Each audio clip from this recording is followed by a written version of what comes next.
नमस्कार दोस्तों, मैं सुमित श्रीवास्तव आपका स्वागत करता हूं आपके पसंदीदा चैनल रहस्य रेल और रनवे पर। आज हम आपको लेकर चलेंगे दुनिया की सबसे ठंडी और रहस्यमयी जगह अंटार्कटिका और सुनाएंगे उस डरावनी हवाई दुर्घटना की कहानी जिसने पूरे न्यूजीलैंड को हिलाकर रख दिया।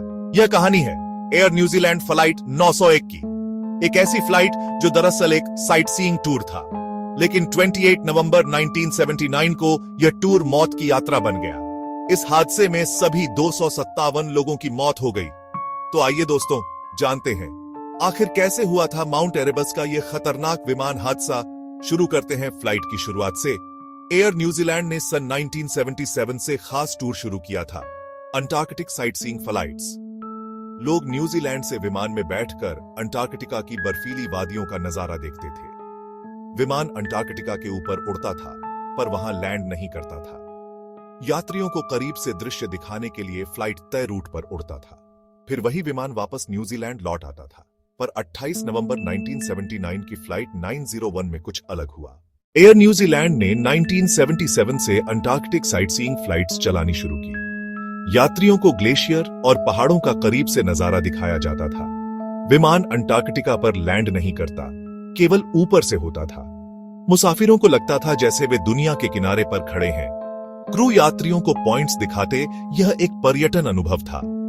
रूट आमतौर पर मुकर्रडो साउंड होते हुए लौटता था। फ्लाइट 901 में इस्तेमाल हुआ विमान था मैकडोनेल डगलस DC-1030। यह एक लंबी दूरी की फ्लाइट के लिए जानी मानी मशीन थी, पर इसी दिन एक त्रासदी होने वाली थी। इस फ्लाइट में कुल 237 यात्री सवार थे और 20 क्रू मेंबर, कुल 257 लोग विमान पर थे। एक आम पर्यटन उड़ान जैसी तैयारी की गई थी। 28 नवंबर को फ्लाइट ऑकलैंड से उड़ान भरी। फ्लाइट प्लान और नेविगेशन डाटा लॉड किया गया, लेकिन महत्वपूर्ण बदलाव छुपे हुए थे। एक रात पहले कुछ कोऑर्डिनेट्स में बदलाव किया गया था, पर यह जानकारी क्रू को नहीं दी गई। फ्लाइट 901 एक ऑकलैंड से शुरू हुई साइट सीइंग उड़ान। यात्री उत्साहित थे, छुट्टियां मनाने नहीं बल्कि देखना चाहते थे। कुल 237 यात्री और 20 क्रू, 257 लोग। विमान था मैकडोनेल डगलस DC-1030। क्रू ने सुरक्षा और पर्यटन दोनों का ध्यान रखा। उड़ान सामान्य रूप से शुरू हुई। तारीख 28 नवंबर 1979। विमान ने निर्धारित समय पर उड़ान भरी। यह सफर सिर्फ नजारे देखने की उम्मीद पर था। फ्लाइट प्लान में नेविगेशन कोऑर्डिनेट्स थे, जो बाद में अहम साबित हुए। इन कोऑर्डिनेट्स को रातों रात बदला गया, बिना जानकारी के। पायलटों को कोई सूचना नहीं मिली। सोचिए, हर तस्वीर के पीछे एक कहानी, एक परिवार। उन परिवारों के लिए सामान्य सुबह जीवन बदल गई। अब बताते हैं कोऑर्डिनेट्स ने कैसे रास्ता बदल दिया। निर्धारित रूट था मैकमर्डो साउंड के ऊपर से, पर नए कोऑर्डिनेट्स सीधे माउंट एरेबस की ओर ले जा रहे थे।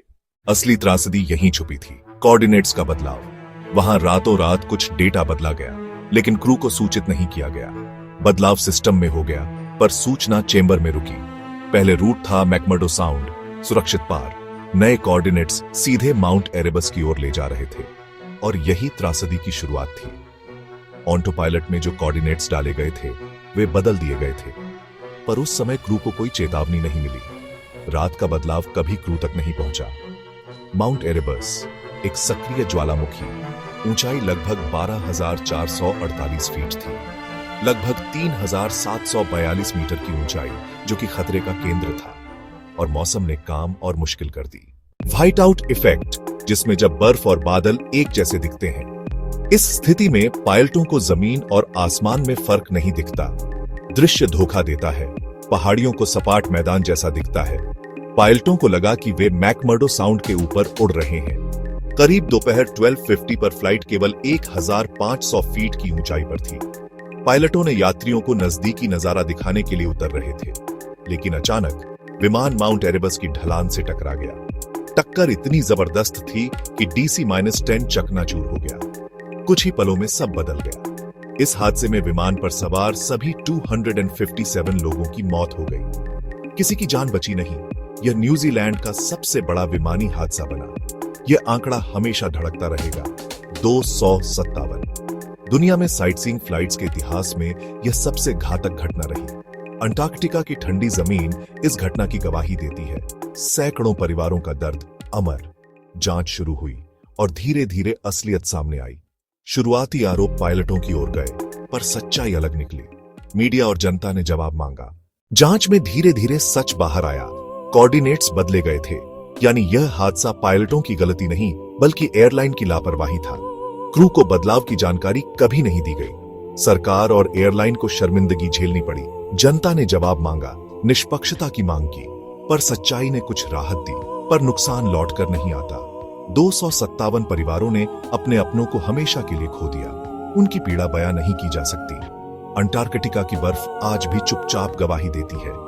यह घटना हमें सिखाती है, सुरक्षा और पारदर्शिता जरूरी है। सिस्टम बदलने और प्रशिक्षण पर जोर बढ़ा। हर यात्रा में सावधानी सबसे जरूरी है। उम्मीद है ये कहानी आपको सोचने पर मजबूर करेगी।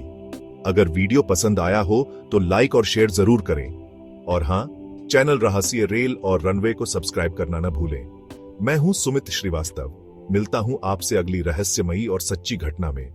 तब तक सुरक्षित रहिए और याद रखिए, हर सफर में सावधानी सबसे जरूरी है। धन्यवाद, जल्दी मिलते हैं। संदर्भ और आभार नीचे विवरण में दिए हुए हैं। फिर मिलेंगे। नमस्कार।